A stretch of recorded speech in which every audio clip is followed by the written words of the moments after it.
네, 이렇게 다시 뵙게 돼서 반갑습니다.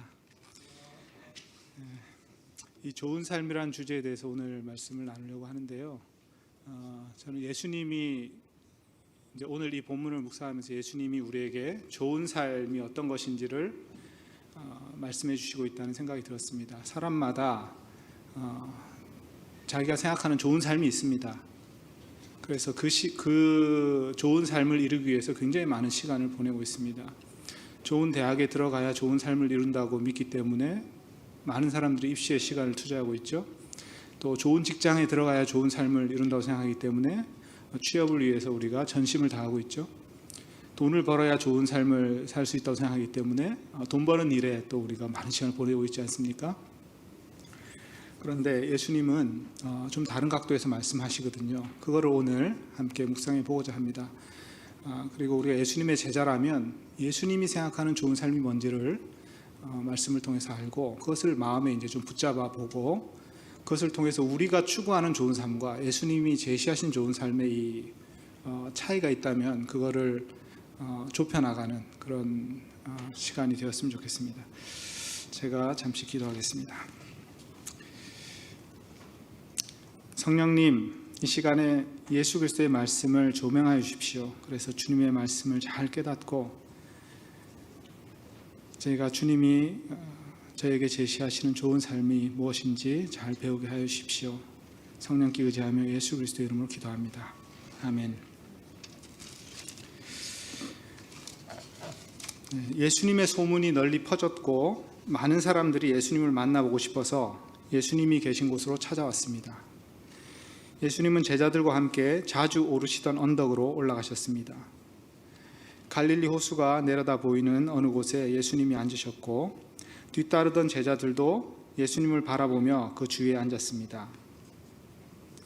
예수님이 앉으신 것을 보고 무리들도 예수님이 무엇을 하시나 쳐다봤겠죠. 들판에는 풀들이 파릇파릇하게 돋아나서 사람들이 앉아 있을 수 있는 방석이 되어 주었고요. 바람도 시원하게 불어와서 들꽃들이 이렇게 흔들리고 있었습니다. 모두가 예수님을 쳐다보면서 그 입에서 어떤 말씀이 나오나 기다렸습니다. 예수님이 입을 여시고 자기가 택하여 모으신 제자들에게 말씀하셨습니다.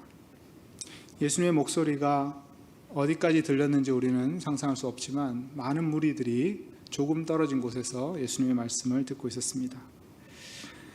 그런데 제자들에게는 예수님의 말씀이 그 마음의 돌판에 쇠로 글씨를 새기듯이 예수님의 말씀이 마음에 새겨졌습니다. 그들의 영혼이 깨워지는 것을 느꼈습니다. 예수의 말씀이 그 입에서 나오자 오래 잠들어 있던 우리의 본성, 하나님이 태고에 창조하신 그 이후에 갑자기 깊은 물속으로 사라져버린 그 인간의 창조의 본성이 갑자기 눈을 번쩍 뜨고 나타나는 것 같았습니다. 고대에 멸종한 줄로만 알았던 심해의 물고기가 다시 수면으로 올라온 것처럼 서서히 움직이는 그런 움직임이 일어났습니다. 깊이 잠들었던 우리의 영혼을 깨어나게 하는 말씀이 예수의 입에서 흘러나오고 있었습니다. 복이 있다 영의 가난한 자들이 하늘나라가 그들의 것이다. 복이 있다 우는 자들이 그들이 위로를 받을 것이다. 복이 있다 온유한 자들이 그들이 땅을 물려 받을 것이다.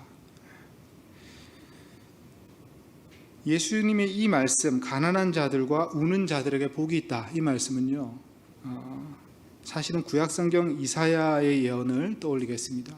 이사야 61장에 바로 그 예언이 있거든요. 이사야 61장 말씀을 제가 한번 앞부분만 잠깐 읽어보겠습니다. 오늘은 이 마태복음 5장 말씀과 이 이사야 61장 말씀을 좀 이렇게 번갈아 가면서 살펴보겠습니다.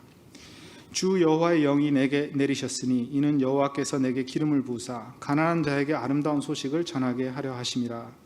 나를 보내사 마음이 상한 자를 고치며 포로된 자에게 자유를, 갇힌 자에게 노임을 선포하며 여호와의 은혜의 해와 우리 하나님의 보복의 날을 선포하여 모든 슬픈 자를 위로하되 무릇 시온에서 슬퍼하는 자에게 화관을 주어 그 죄를 대신하며 기쁨의 기름으로 그 슬픔을 대신하며 찬송의 옷으로 그 근심을 대신하시고. 바로 여기에 나오는 이 가난한 자에게 복음을 전파하게 하셨다. 이 말씀과 시온에 있는 슬퍼하는 자들에게 화관을 주어 죄를 대신하시고 기쁨의 기름을 주셨다. 이 가난한 자들과 또 이 슬퍼하는 자들이 바로 이 산상수훈에 나오는 가난한 자들이고 또 우는 자들입니다. 헬라어로는 같은 단어입니다. 이 이사야 61장의 예언이 예수님의 그 예언을 배경으로 삼아서 지금 이 말씀을 하고 계신 겁니다.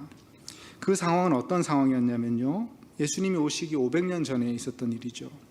이스라엘 민족이 바벨론 포로에서 돌아왔을 때입니다.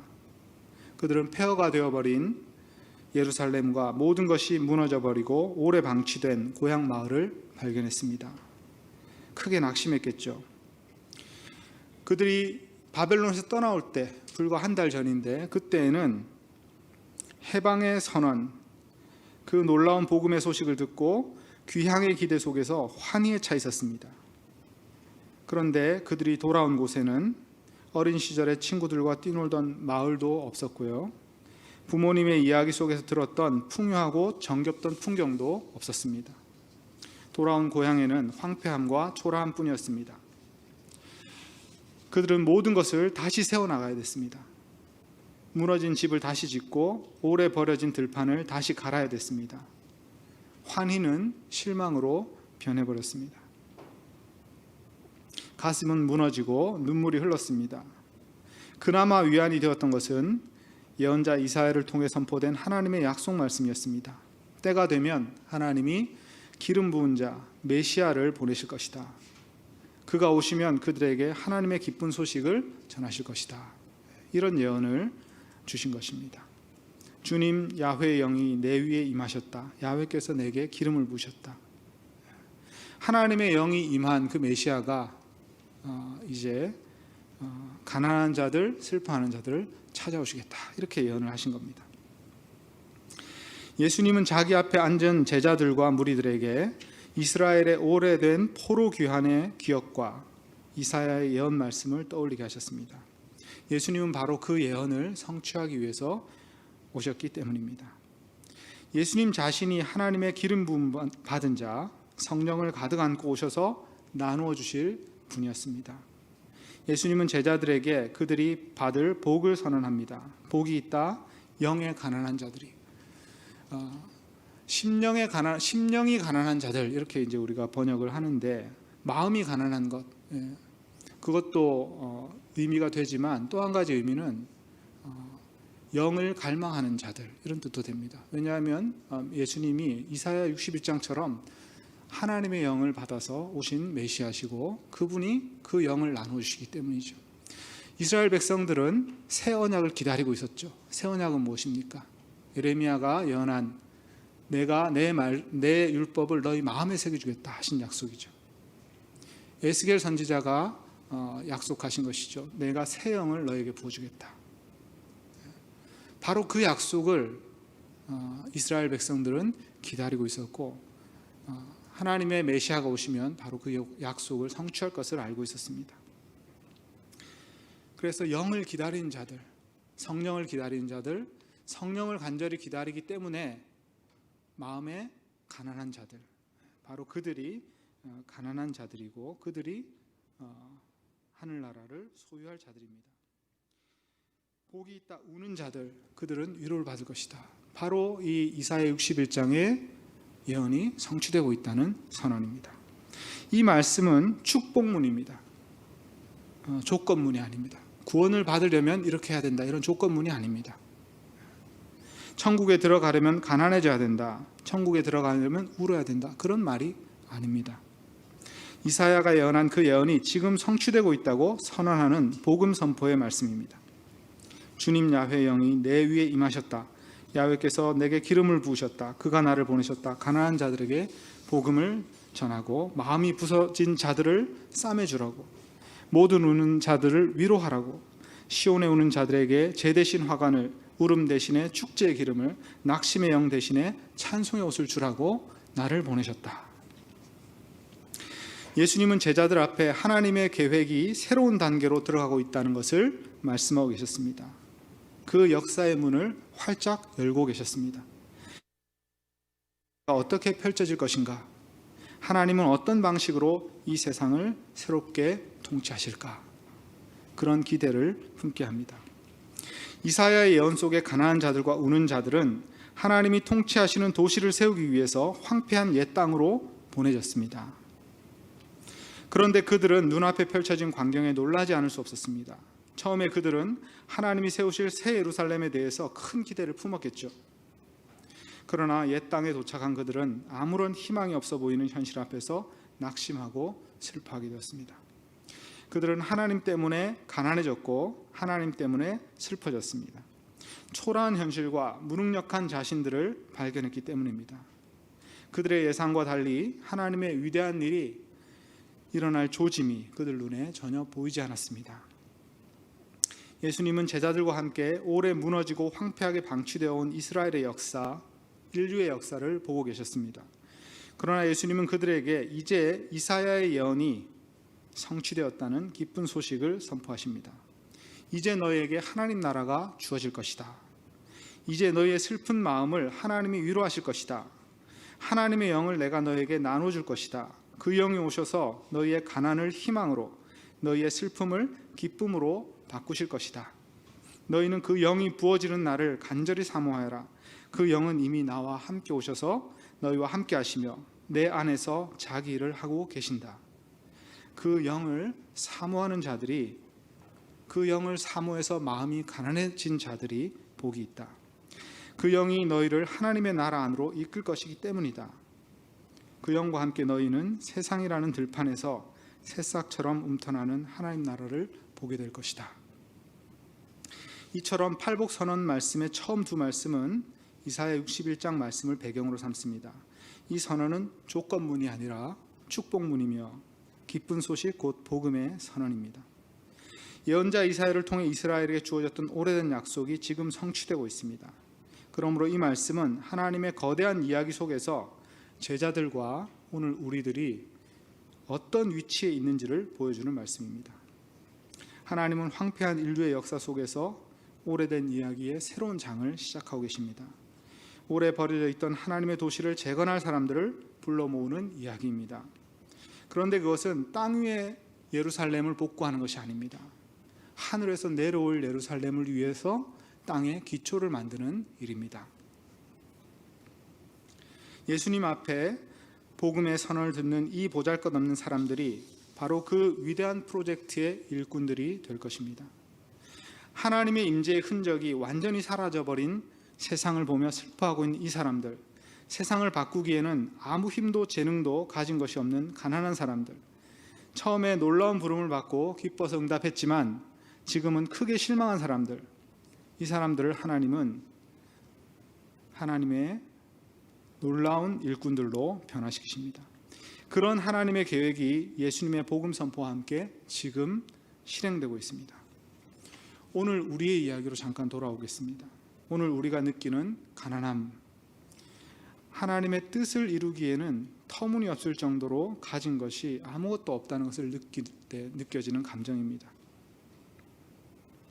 우리 사회가 사랑과 의와 평화가 넘치는 하나님 나라와는 얼마나 거리가 먼지를 보고 우리의 절대적 무능함을 느끼는 데서 오는 절망감입니다.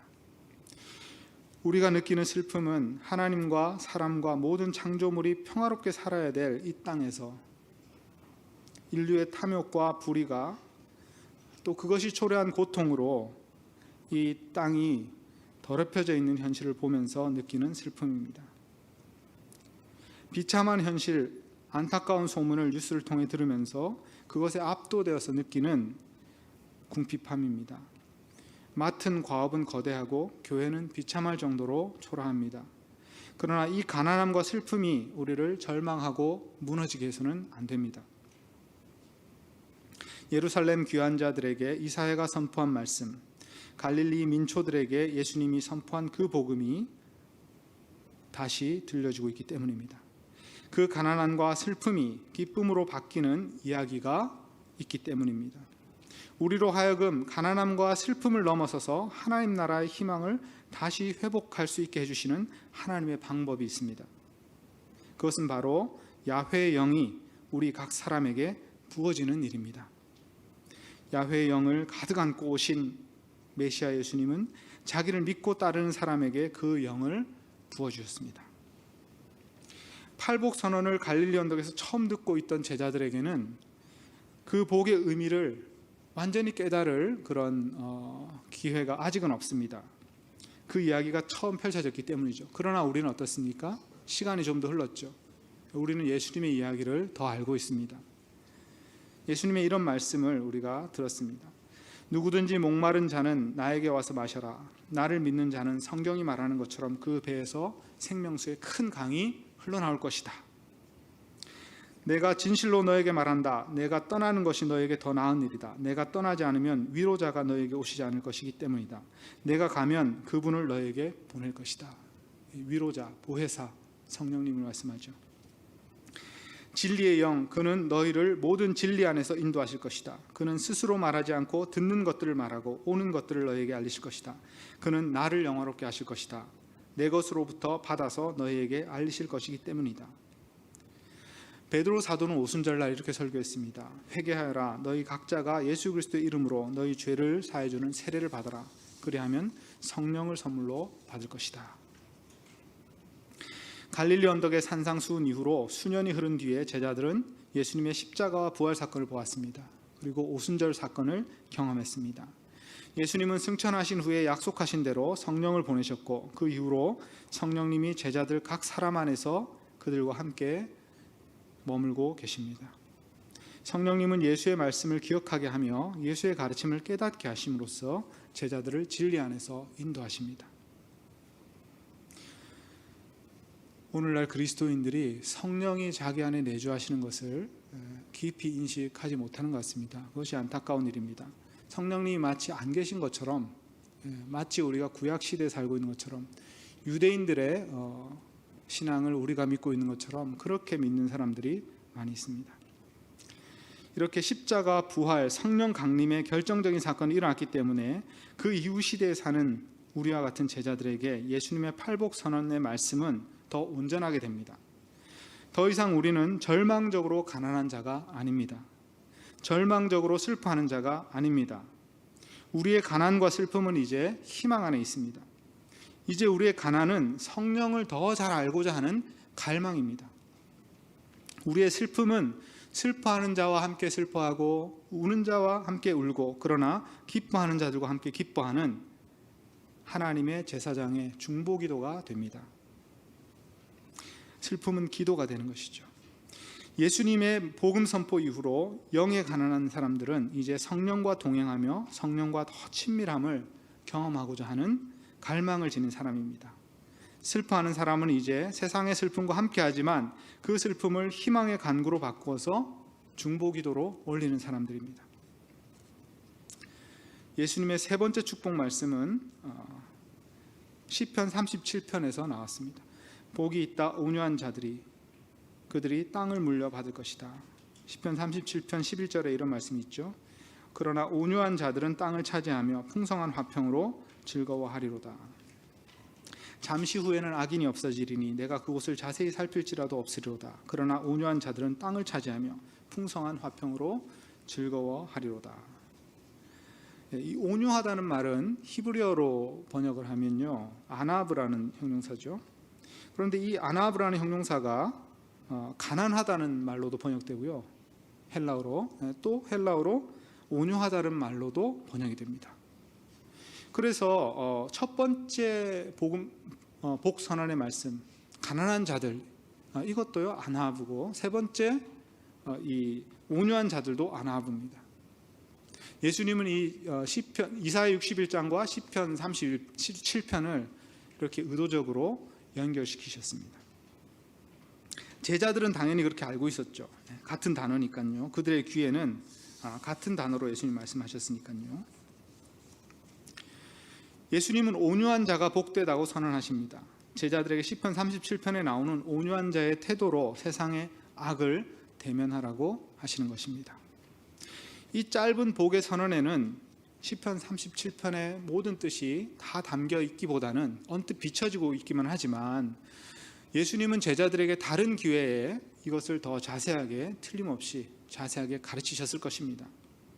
왜냐하면 사도들의 말씀을 보면 여러 번 이 가르침이 나오기 때문이죠.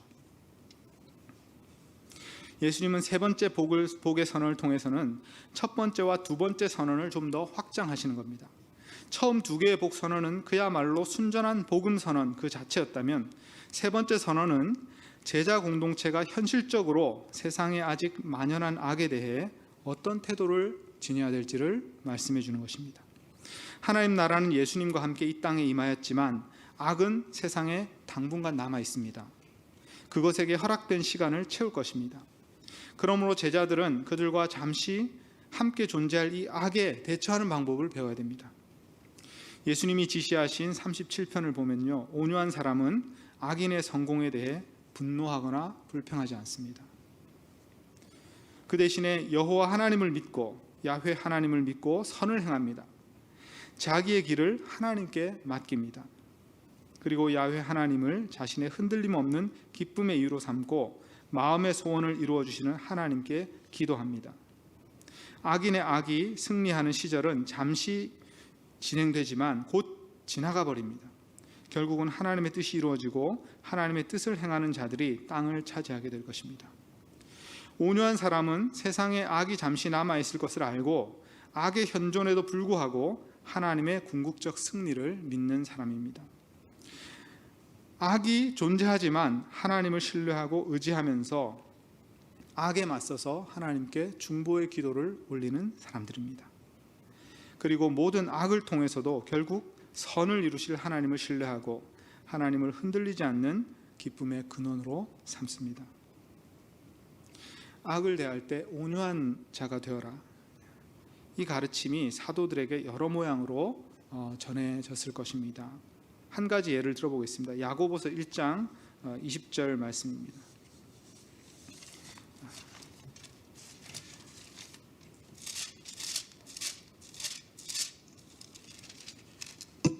야고보서 1장 20절 사람의 성내는 것이 하나님의 의를 이루지 못함이라. 그러므로 모든 더러운 것과 넘치는 악을 내버리고 너희 영혼을 능히 구원할 바 마음에 심어진 말씀을 온유함으로 받으라.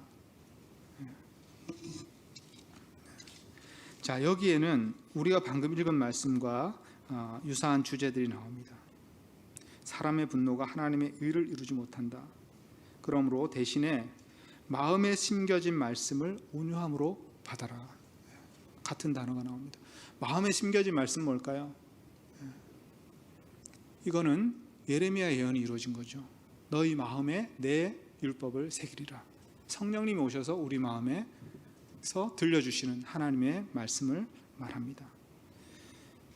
악을 직면했을 때 악과 함께 단순히 분노하기보다는 마음에 심겨진 성령의 말씀을 귀를 기울이고 우리가 그것에 어떻게 반응해야 될지 온유한 마음으로 돌아보는 것입니다. 우리는 악에 대해 분노할 수 있고 때로는 반드시 분노해야 합니다. 하지만 우리의 분노가 악인에 대한 시기나 불평이나 타인에 대한 미움으로 전락하게 해서는 안 됩니다. 세상의 혁명가들은 대중의 분노의 힘을 모아서 세상을 바꾸겠다고 합니다. 그러나 우리는 그 일에 단순히 동조할 수는 없습니다. 사람의 분노는 자칫하면 세상의 악의 총량을 더할 뿐이기 때문입니다. 악에 대한 충동적 분노의 힘으로 악에 맞서는 것이 아니라 하나님의 방법으로 악을 이기도록 하시는 성령의 도우심을 구해야 됩니다. 성령이 주시는 말씀을 따라야 합니다. 온유한 사람은 분노하지 않는 사람은 아닙니다. 분노의 감정을 무시하거나 억압하는 사람은 아닙니다. 그러나 악을 보고 분노가 일어날 때 즉각적 충동적으로 반응하지 않고 그 분노의 감정의 원인과 이면을 잘 살펴보고 정의로운 분노인지 생각해 봐야 되겠죠. 기도를 통해 성령님께 귀를 기울이고 올바른 반응 방식을 찾아서 실행하는 것입니다. 어떤 사람들은 예수님이 성전에서 행하신 일이 충동적으로 분노하신 거라고 잘못 생각합니다. 그런데 마가복음 이야기를 읽어보면요, 예수님이 성전에 가서 장사하는 사람들의 상을 뒤집어 엎는 그 장면에 대해서 마가복음은 좀 더 자세하게 설명해 줍니다. 예수님이 처음에 성전에 들어가셨던 날은 저녁이었어요. 그날에도 물론 장사하는 사람도 있었을 것입니다.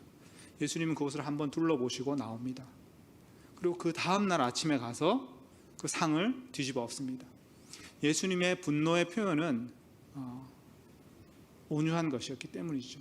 꼭 필요했던 행동이었기 때문이고 그것을 과감하게 실천할 필요가 있었기 때문에 그런 모습으로 나타났습니다. 그러나 즉흥적으로 나타나지는 않았습니다. 예수님은 처음 세 가지 복 선언으로 가난하고 무력하여 슬퍼할 수밖에 없던 제자들이 성령의 임재로 거듭나는 모습을 보여줍니다. 그들은 성령님과 동행하기를 갈망하고 슬픔을 중보의 기도로 바꾸고 악에 대해서는 온유함으로 성령의 지혜를 받아 싸우는 자들로 변화될 것입니다. 다음 5가지 복 선언을 보겠습니다. 다음 5가지 복 선언은 위의 3가지와는 조금 또 성격이 다른 것 같습니다. 예수님은 제자들이 추구해야 될 목표를 제시하는 것 같습니다.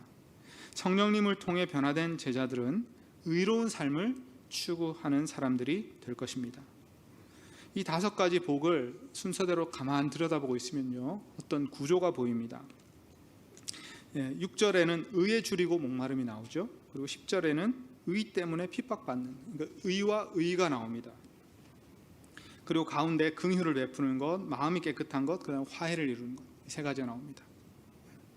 위에 처음에 3가지 복은 가난한 것, 슬픈 것, 우는 것, 그다음에 또 온유한 것, 가난한 것, 가난 같은 거라 그랬죠. 네, 이렇게 3가지가 이렇게 짝을 이루고요. 그다음에 의 이렇게 또 5가지가 하나의 또 그룹을 이룹니다.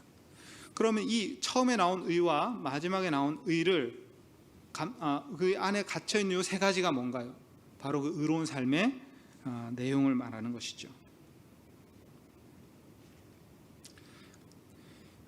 예수님의 이 5가지 복선언 말씀은 앞에 3가지 복선언과 함께 건축물처럼 잘 지어진 그런 구조를 이루고 있습니다.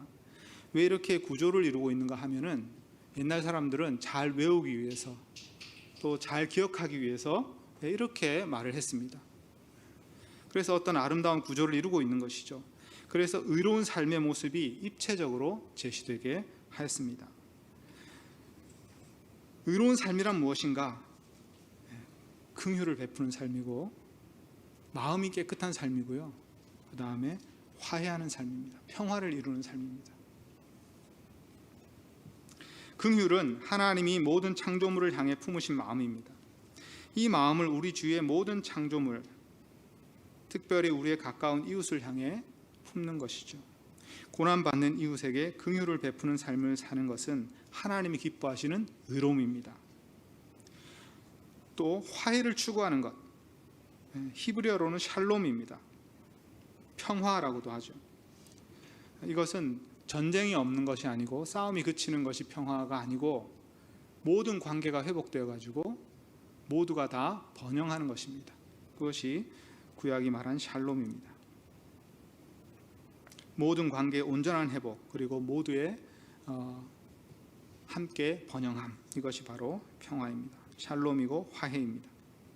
마음이 깨끗한 것은 시편 24편 4절에 나오는데 이것은 위선이나 속임수가 없는 것입니다. 거짓이 없는 것이죠. 위선이 없는 것입니다. 의로운 이들에게 주어지는 복의 극치는 가장 가운데 나옵니다. 하나님을 보는 것이죠. 마음이 깨끗한 자들은 하나님을 볼 것이다. 하나님 보는 것은 무엇일까요? 하나님의 사랑을 받으며 하나님과 친밀하게 동행하는 삶이죠. 이 말씀들은 조건문이 아니라 축복문입니다. 다시 한번 기억해야 됩니다. 빛이 있으라 하심으로써 빛을 존재하게 하셨던 천지 창조 때의 그 하나님의 말씀처럼 예수의 말씀은 입에서 나오는 순간부터 새 창조의 능력을 발휘합니다. 의를 추구하는 자들이 복이 있다, 이 말씀은 하나님께서 이사야의 예언을 성취하신다는 선언입니다. 하나님이 직접 그렇게 성취하겠다는 선언입니다.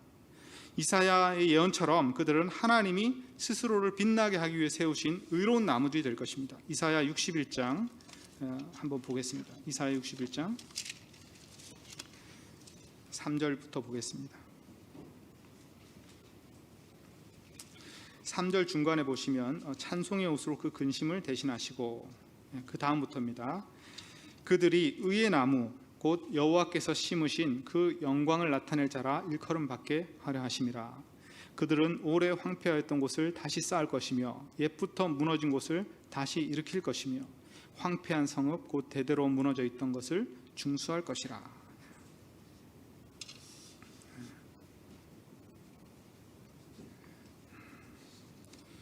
이 의의 나무들이라는 말은 강력한 나무를 말합니다. 강력한 것들, 강력한 나무를 말합니다. 즉 아주 매우 단단한 나무를 말하죠. 그래서 우리말로는 참나무로도 번역하고 상수리나무 같은 것으로도 번역되어 있습니다. 하나님을 둘러싼 의의 나무들이 나타날 것입니다. 그것은 여호와께서 심으신 그 영광을 나타낼 자들입니다. 하나님이 심고 기르시는 나무들이라는 것이죠.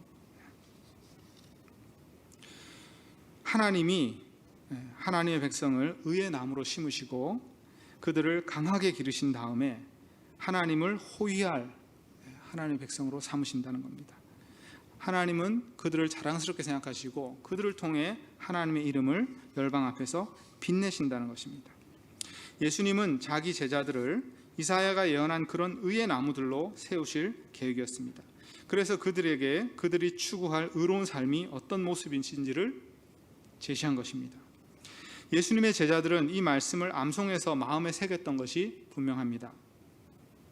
그렇기 때문에 이렇게 기록되어 있는 거죠. 누군가가 다 외웠기 때문에 예수님 하신 말씀을.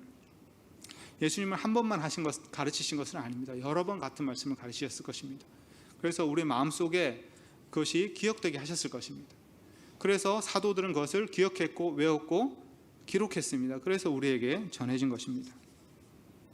제자들이 추구해야 될 의로운 삶이 무엇인가? 우리도 마음속에 기억해야 됩니다. 의를 추구해야 되고 의를 위해 핍박받기를 두려워하지 않아야 되죠. 그러나 그 의는 무엇입니까? 긍휼을 베푸는 것, 마음이 깨끗한 것, 거짓이 없는 것이죠. 그 다음에 평화를 추구하는 것, 그것이 의입니다. 예수님이 제시하신 이 세 가지를 추구함으로써 하나님을 기쁘시게 하는 의로운 삶을 살 수 있습니다. 긍휼, 화해, 거짓 없는 마음, 이것을 추구하는 것, 바로 이것을 우리가 마음에 새겨야 됩니다. 예수님은 8가지 복 선언 말씀을 하신 후에 9번째 복 선언을 덧붙이십니다. 복이 있다 너희들이 그들이 나 때문에 거짓말을 하며 너희를 욕하고 핍박하고 너희에 대해 모든 악한 것을 말할 때 기뻐하고 뛸 듯이 즐거워하라. 하늘에서 너희의 보상이 많을 것이다. 그들이 이처럼 너희 앞에 왔던 예언자들을 핍박하였다. 자, 9번째 복에서는요, 너희들을 향해서 말하십니다. 예수님은 제자들이 예수님의 말씀대로 실천하려고 할 때 공격받고 핍박받을 것이라고 예고하십니다. 왜 이런 예고를 하셨을까요? 그것은 하나님의 통치 방식이 제자들과 다른 사람들이 기대하는 것과는 다를 것이기 때문입니다. 미리 알려주어서 놀라지 않게 하시려는 것이죠. 하나님이 통치하신다면 왜 악이 아직도 존재하는가? 하나님이 그렇게 하시기로 작정하셨기 때문입니다. 예수님이 통치하신다면 그 제자들이 왜 핍박받고 때로 죽임까지 당해야 되는가? 하나님의 나라가 그렇게 땅 위에 준비되도록 하나님이 정하셨기 때문입니다. 그러므로 그런 일이 벌어질 때 놀라지 말고 의외라고 생각하지 말라는 것이죠. 미리 말씀해 주시는 것입니다. 제자들의 사명은 강한 악을 더 강한 힘으로 누르는 것이 아니라 사랑과 진실함으로 대응하여서 악의 추함이 스스로 드러나게 하고 부끄럽게 하는 것입니다. 악을 악으로 갚지 않고 선으로 악을 이기는 것입니다. 로마서 12장 말씀이죠. 그렇게 악을 이기게 하시는 것이 하나님의 지혜로운 계획입니다. 그러므로 9번째 복선언은 하나님 나라가 힘이나 폭력이 아니라 사랑과 진리의 방식, 십자가와 부활의 방식, 그런 방식으로 온다는 것을 알려주시는 것입니다. 예수님은 듣기도 좋고 기억하기도 좋도록 자연스럽게 운율을 만들어서 말씀하셨습니다. 9번째 복선언 말씀은 너희들은 복 있다 이렇게 말씀하셨죠. 그런데 앞에 8복 말씀은 뭐뭐한 자들은 복 있다 이렇게 해서 운율이 됩니다. 똑같은 단어가 앞부분에 반복이 되는 거죠. 그런데 뒤에 소금과 빛 말씀은 너희들은 소금이다 이렇게 말씀하시죠. 너희들은 빛이다. 그래서 또 똑같은 말이 그 9번째 복, 너희들은 복 있다. 여기서 또 반복이 됩니다.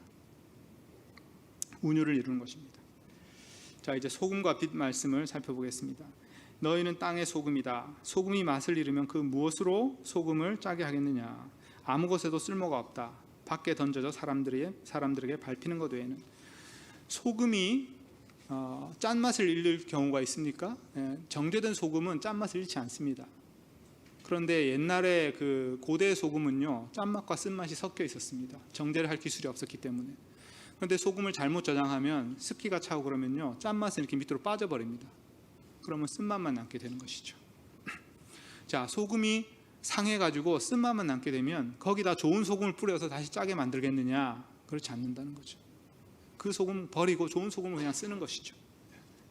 바로 그 비유를 말씀하신 것입니다. 또 너희는 세상의 빛이다. 산 위에 놓인 도시는 감추어질 수 없다. 또 사람들이 등에 불을 켜서 그것을 쇠아래 두지 않고 등잔대 위에 둔다. 그릇 속에 감춰두지 않고 등잔대 위에 올려둬서 다 보이게 한다는 거죠. 그리고 그것은 집안의 모든 것을 비춘다. 이처럼 너희의 빛을 사람들 앞에 비추게 해서 그들이 너희의 선한 행위를 보고 하늘에 계신 너희 아버지를 찬양하게 하라. 이 말씀을 통해서 예수님은 제자들을 세상을 위한 존재로 만들고자 하시는 하나님의 계획을 알려주십니다. 제자 공동체는 땅을 위한 소금이고 세상을 위한 빛입니다. 땅의 소금은 땅 위에 존재하면서 세상을 부패하지 않게 하는 존재고, 세상의 빛은 하나님의 의로운 빛을 세상에 나타내는 등대 같은 존재가 되는 것이죠. 다시 이 말씀은 이사야 61장 예언에 나옵니다. 이사야 61장 5절에서 7절을 한번 보겠습니다. 외인은 외국인들 말합니다. 외인은 서서 너희 양떼를 칠 것이요 이방 사람은 너희의 농부와 포도원 지기가 될 것이나 오직 너희는 여호와의 제사장이라 일컬음을 받을 것이라. 사람들이 너희를 우리 하나님의 봉사자라 할 것이며 너희가 이방 나라들의 재물을 먹으며 그들의 영광을 인해 자랑할 것이니라. 너희가 수치 대신 보상을 배나 받으며 능욕 대신에 몫으로 말미암아 즐거워할 것이라. 자, 여기서 좀 신기한 말씀이 뭐냐면요, 6절에 있습니다. 너희를 우리 하나님의 봉사자라 할 것이며, 이방인들이 이스라엘에게 너희가 우리 하나님의 봉사자다 이렇게 말합니다. 이 봉사자란 말은 레위 족속 같은 그런 존재를 말하죠. 자, 이 모습은 마지막 때에 이스라엘과 모든 민족들이 함께 어울려 사는 모습을 보여주는 것입니다. 그런데 그 중에서 이스라엘 백성은 하나님의 제사장이 되는 것이죠. 그래서 그들도 이제는 우리 하나님 야훼라고 부르는 것이죠. 그리고 이스라엘 백성은 어떻게 되냐면요, 이 세상에 있는 모든 민족들이 만들어 놓고 생산한 그 아름다운 문화적 산물을 함께 즐기고 기뻐하는 그런 삶을, 풍요한 삶을 같이 살게 된다는 것입니다. 완전한 평화가 이루어진다는 것입니다. 이사야는 마지막 날에 온 민족들이 하나님의 제사장 된 이스라엘 향해 나와서 함께 어울려 사는 이 비전을 보았습니다. 여러 민족들이 야훼 하나님을 우리 하나님이라 부르며 섬기게 되고, 그들 사이에 이스라엘이 하나님의 제사장 역할을 하게 되고, 12지파의 레위 지파 같은 역할을 하게 되는 것처럼, 새로운 이스라엘이 되는 예수의 제자 공동체는 하나님과 모든 민족들 사이에 있어야 됩니다. 제사장 공동체가 되어야 합니다. 그들은 또한 여러 민족들이 생산하고 창조한 모든 풍성한 산물을 민족들과 함께 먹으며 즐거워하게 됩니다. 완전한 평화와 번영을 이루게 됩니다. 그들은 잠시 수치를 당하는 것 같아도 그 받은 수치는 하나님이 2배의 기쁨으로 갚아주십니다. 이사야의 예언처럼 예수님의 제자 공동체가 예수님은 이 제자 공동체를 세상을 악한 세상으로 보고 세상과 분리되고 고립되어 사는 그런 공동체로 삼지 않으신 것입니다. 세상 안에서 소금과 빛이 되어 살아야 한다는 사명을 주신 것입니다. 제자들은 성령을 선물로 받고 각자 자신의 삶의 자리로 세상 속으로 파송됩니다. 그들은 그 소명의 자리에서 성령님과 동행하며 예수님의 명령을 실천합니다. 성령님은 그들을 점점 더 온전한 소금과 빛으로 변화시켜 나가십니다. 사람들은 그들의 긍휼과 그들의 거짓 없음과 그들의 평화를 이루는 모습을 보면서 하나님을 찬양하게 됩니다. 그리고 하나님이 인류에게 기대하시는 의로움이 무엇인지를 깨닫게 됩니다. 갈릴리 언덕에서 예수님이 선포하신 팔복 말씀과 이 소금과 빛 말씀은 제자들에게 좋은 삶이 무엇인지 보여줍니다. 예수님이 생각하신 좋은 삶이 무엇인지 보여줍니다. 즉 성령님과 동행하는 삶이죠. 그 다음에 의를 추구하는 삶이죠. 그 다음에 세상 안에서 성령과 동행하며 의를 추구하는 삶입니다. 이 말씀은 모두 요구가 아니라 선물입니다. 성령이 오셔서 그들 안에서 그들을 속에서부터 변화시켜 이루실 일입니다. 그들은 이 일들을 반드시 성취할 것입니다. 그들 자신 때문이 아니라 예수님이 부어주셔서 우리 안에 머무시는 성령님 때문입니다. 이것이 예수님이 우리를 위해 선포하신 하나님 나라의 복음입니다.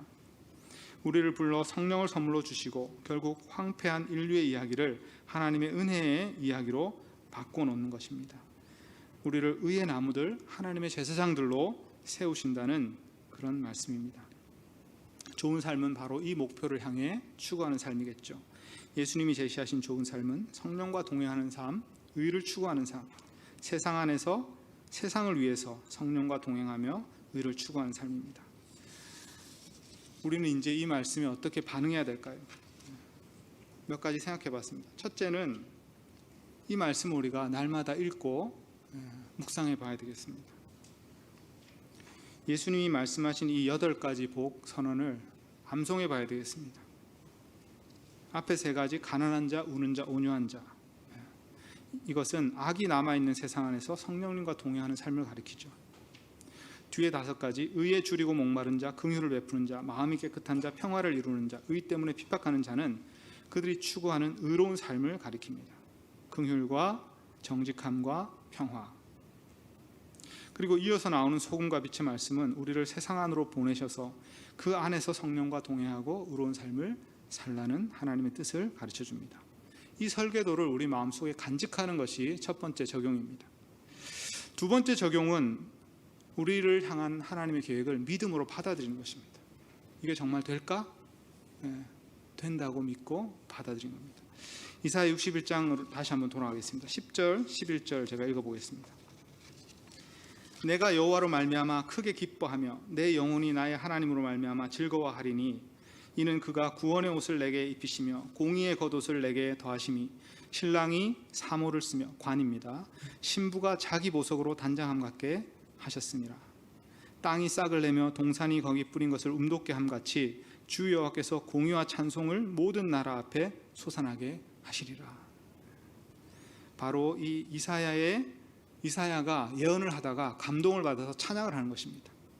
내가 야훼 때문에 뛰면서 기뻐하겠다. 내 영혼이 하나님 때문에 즐거워하겠다. 하나님의 비전이 이사야의 영혼을 사로잡았기 때문입니다. 하나님의 계획을 기쁨으로 받아들여야 되겠습니다. 마지막으로 이 말씀이 우리 삶을, 우리가 어디 가든지 이 말씀이 우리 삶을 지배하게 해야 됩니다. 우리 삶의 선명한 목표가 되어야 됩니다. 우리 삶의 모든 영역에 스며들어야 됩니다. 성령님과 동행하는 삶을 우리 삶의 모든 영역에서 살아야 됩니다.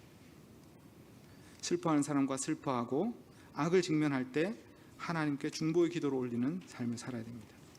의를 추구하는 삶이 우리 일상의 모든 시간과 장소에서 나타나게 해야 됩니다. 긍휼과 정직함과 화해를 추구하는 것, 평화를 추구하는 것, 그리고 세상 안에서 하나님의 영광을 나타내는 삶, 성령과 동행하고 의를 추구하는 것을 세상 안에서 해야 된다는 것이죠. 이 목표는 성령이 우리 안에 주신 목표입니다. 성령님은 우리를 반드시 의의 나무로 변화시키실 것입니다. 기도하겠습니다. 하나님 아버지, 하나님의 놀라운 계획을 저희가 주님의 말씀을 통해서 묵상해 보았습니다. 이 말씀이 저희 마음에 깊숙이 새겨지게 하여 주시고 이제 이 말씀이 저희를 사로잡아 저희를 변화시켜 주시옵소서. 성령께 의지하며 예수 그리스도의 이름으로 감사하며 기도합니다. 아멘.